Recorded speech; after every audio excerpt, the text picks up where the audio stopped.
Hare Krishna, Radhe Radhe. Welcome to my channel. तो जी आज की वीडियो में मैं आपको एक प्यारी सी कथा सुनाऊंगी जो कि महारास के बारे में है। जो कि हमारे भगवान श्री कृष्ण जी शरद पूर्णिमा के दिन जो महारास रचते थे, तो उन महारास में सम्मिलित होने के लिए एक दिन भोलेनाथ जी का बड़ा मन करा। तो भोलेनाथ जी ने क्या करा, फिर पृथ्वी पे गए और भेष बदलकर जैसे ही महारास में घुसने की उन्होंने कोशिश करी तो दो गोपियों ने उन्हें रोका और कहा कि यहाँ पुरुषों को आना अनुमति नहीं है। तो भोलेनाथ जी वापस चले जाते हैं। उदास मन से कहीं बाहर खड़े थे, तभी उनको माता पार्वती जी की याद आती है। तो माता पार्वती जी उन्हें बताती है कि आप जमुना मैया जी के पास जाइए और उनसे आप निवेदन करें कि वो आपको एक गोपी का रूप धारण कराए। तो भोलेनाथ जी जाते हैं जमुना मैया जी के पास। जमुना मैया जी से वे प्रार्थना करते हैं कि वे मुझे एक गोपी का रूप धारण कराए जिससे कि मैं महारास में सम्मिलित हो सकूं। तो जमुना मैया जी उनके निवेदन स्वीकार करती है और उन्हें एक सुंदर सी गोपी का रूप धारण कराती है। उन्हें साड़ी पहनाती है, चूड़ी पहनाती है, बिंदी लगाती है, चुनरी उड़ाती है। सच में भोलेनाथ जी एक सुंदर सी गोपी का रूप धारण कर लेते हैं। फिर भोलेनाथ जी घूंघट ओढ़कर महारास में जाते हैं। वहाँ पर जैसे ही महारास शुरू होता है, हमारे भगवान श्री कृष्ण जी तो कथक करते थे, पर भोलेनाथ जी को तो कथक आता नहीं था, वो तो तांडव करते थे।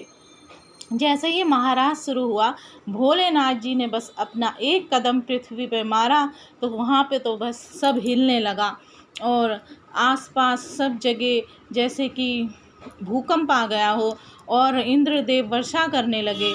और पर भोलेनाथ जी रुके नहीं, उनका एक बार तांडव शुरू हो गया तो बस शुरू हो गया।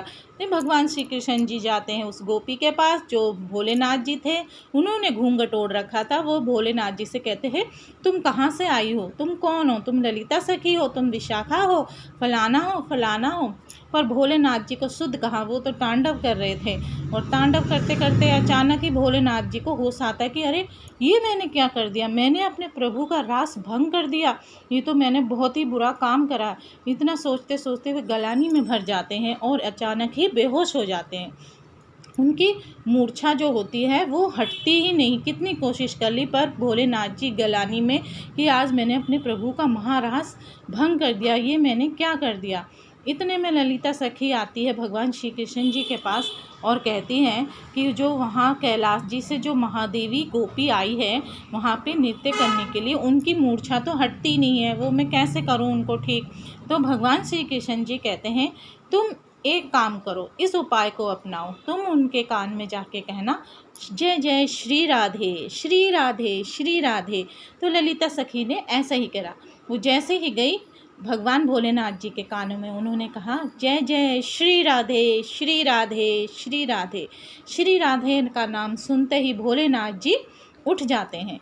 और फिर आपने देखा कि ये राधा नाम की महिमा कितनी अपार है, कितनी महान है। तो कथा सुनने से हमें हमारे जीवन में बहुत ही परिवर्तन आता है, हमें ज्ञान मिलता है। तो इस कथा में आपको भोलेनाथ जी के भी नाम के दर्शन हो गए, राधा रानी के भी, भगवान श्री कृष्ण जी के, जमुना मैया जी के भी और पार्वती के। तो कथा हमें सुननी चाहिए, कथा अतुलनीय है, कथा जीवन में बहुत ही परिवर्तन लाती है। तो हर वक्त आप न किसी जिन भगवानों को आप पूजते हो उनका नाम लेते भी, हर किसी के नाम की महिमा अलग अलग है। जय जय श्री राधे। अगर आपको ये कथा अच्छी लगे तो मेरे चैनल को लाइक करिए, सब्सक्राइब करिए। हरे कृष्णा, राधे राधे।